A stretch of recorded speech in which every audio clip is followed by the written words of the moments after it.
Hello everyone and welcome to another Stargate lore video, and happy Valentine's Day to you all. And today I have a very special piece of lore for you all. A tale of love, as today I'm going to tell you about the time that Todd the Wraith became a consort. This story comes from the short story Consort in the Far Horizons Volume 1 of the Traveler's Tales.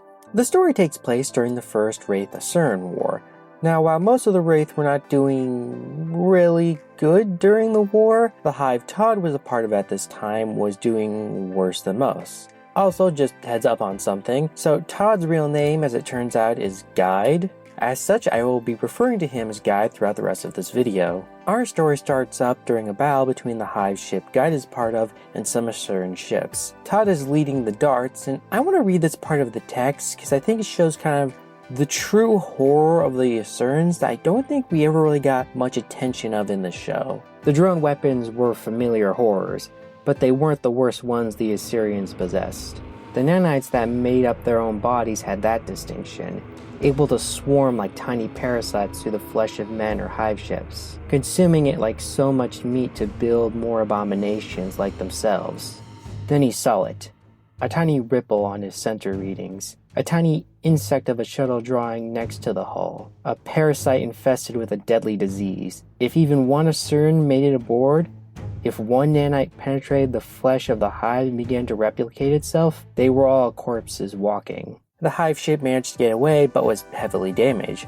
Guide meets with his cousin Seeker in the game room, and yes, by the way, Wraith ships apparently have game rooms, which is just a fact I love. I kind of imagine it like a college, hangout room, if you ever been in one of those, where you got chairs and game pieces around. I don't know why, I just love that. And they talked about their options. We have to have a better defense against the Asurans. Ask Spark why he hasn't come up with one yet, Guide snapped. I have, Seeker said in a tone that suggested he was choosing to ignore the crackling resentment under Guide's words. Spark was Snow's other especial favorite among her Ziana, and at first Guide had dismissed him as a serious rival because he was a clever man and not a blade. A miscalculation, like so many others as of late. He says these things are as much alive as machines. They function like living organisms, they take in nourishment and reproduce. Then why haven't you come up with a solution yet? Guide asks without heat. Because they're not alive the way a man or a hive ship is alive.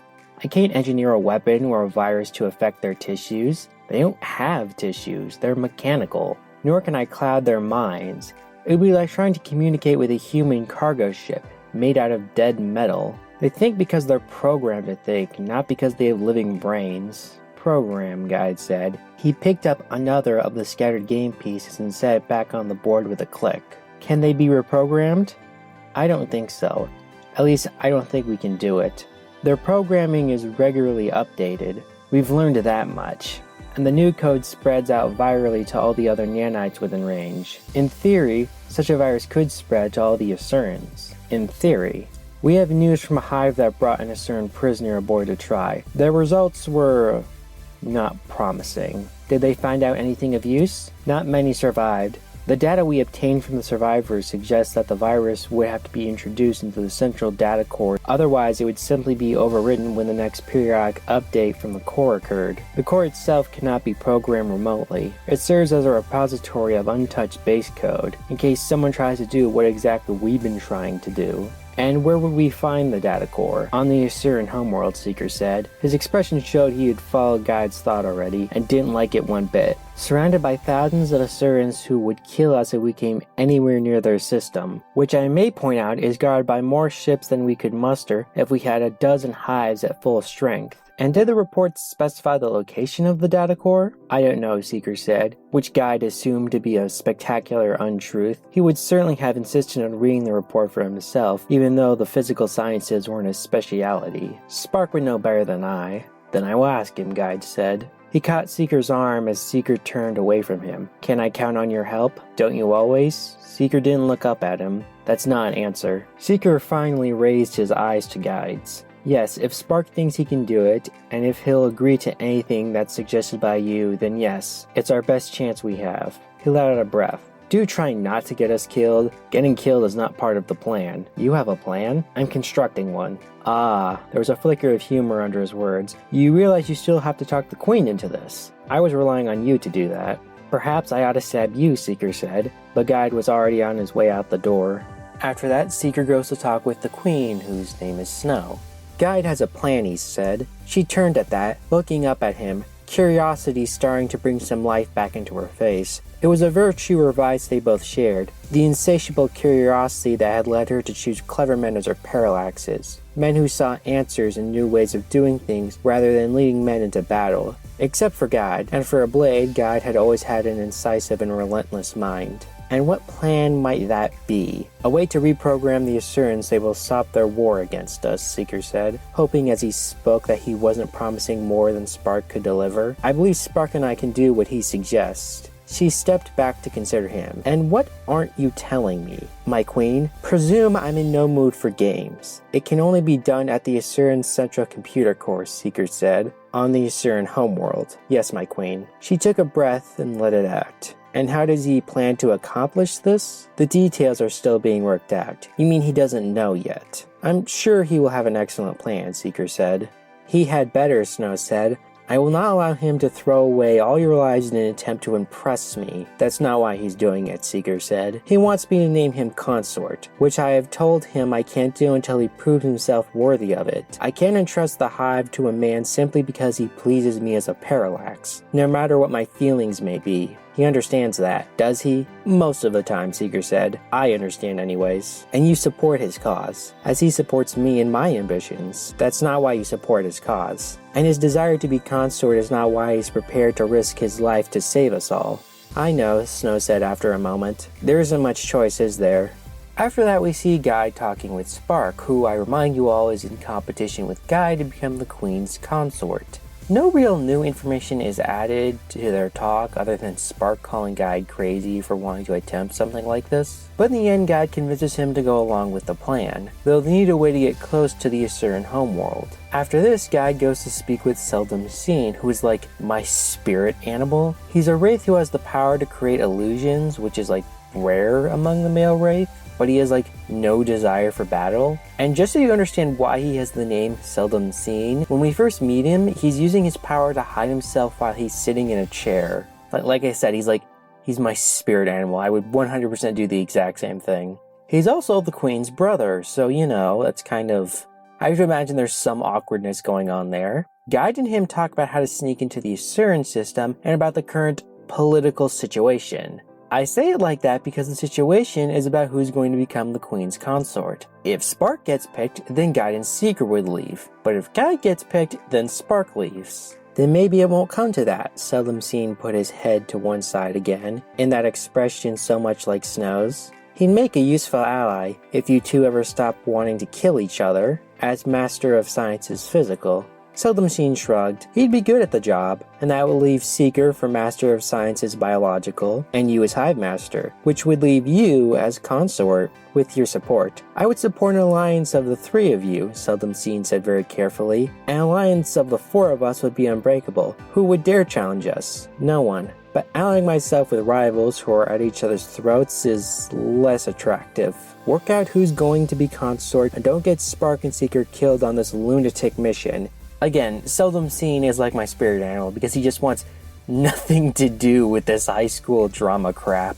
There's also this fun little scene after this where Snow is talking to Spark about the plan and she says, "You're not just saying this to impress me, I'm saying it because it's true, and you are doing this all to impress me." "Which answer would you prefer?" he replied. He refrained from saying that it was unlikely to matter, as odds were none of them were coming back. "The truth," she said. "I'm doing it because it's our best chance," he said, "and to impress you." She smiled a little. It softened the sharp lines of her face, and he dared to catch her at her sleeve, offering her his mental picture of the two of them together, lightning flashing in the distance through silently drifting snow. "Spark," she said, freeing her sleeve, running her claw across the back of his hand. "You don't really want to be Consort." "Yes, I do. To spend all your time overseeing the dark wings and mediating quarrels between bickering blades. That would be a waste of your talents."